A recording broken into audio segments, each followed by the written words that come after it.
Hi, this is Fish and welcome to Fish Picks. Today I'm going to be doing a review of the Dangerfield repinnable training lock, so let's get into it.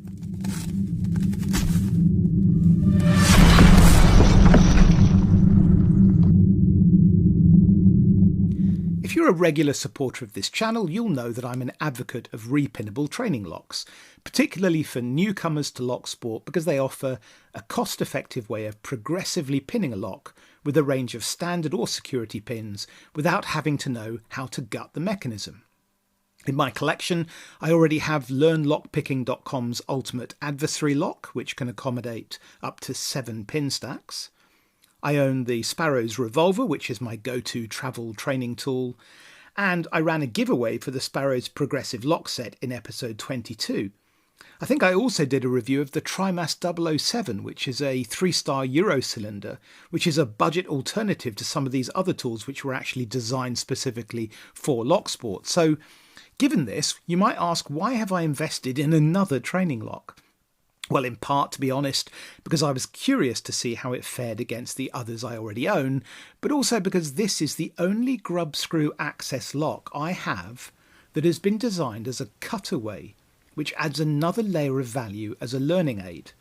The set comes with the lock, a 6-pin key with some really nice challenging bitting, a set of tweezers, an Allen key, and a small collection of springs, replacement grub screws and pins including various length key pins, spools and serrated pins. The lock body itself is made from brushed aluminium and is really nicely manufactured. If you look closely, you can see that Dangerfield have beveled the edges of each of the pin stack chambers, which means that it's smooth to the touch and operates far more like an in-the-field lock.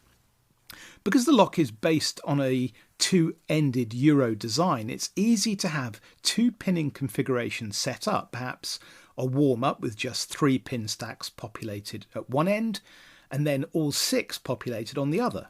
Or you could play with different bitting profiles, say high-low-high at one end and low-high-low at the other. The potential combinations are limited only by your imagination, and that's what I love about these tools. I tend to set my challenge up, start picking, and then if I become stuck, I'll just take a quick look at the condition of the stacks to understand what the issue is. And then I'll return to the challenge with this new information in hand. And far from cheating, this kind of real-time feedback can accelerate picking skill and help avoid the frustration that's so often a part of the early locksport journey. It's great to be able to see the interaction of different pick profiles on bitting setups, for example, or how little tension needs to be used to drop an overset stack without losing all of the work you've done so far. And when you've cracked your current problem, the grub screw access to the pin stacks means that in just a couple of minutes you can create a whole new configuration without risk of bricking your lock or damaging springs along the way. At the time of filming, this set comes in at a little under £50 or $70 US, which for me makes it excellent value for money. So, the Dangerfield repinnable lock gets a big thumbs up from me and is now part of my everyday locksport arsenal. Thanks for watching, and until next time, take good care.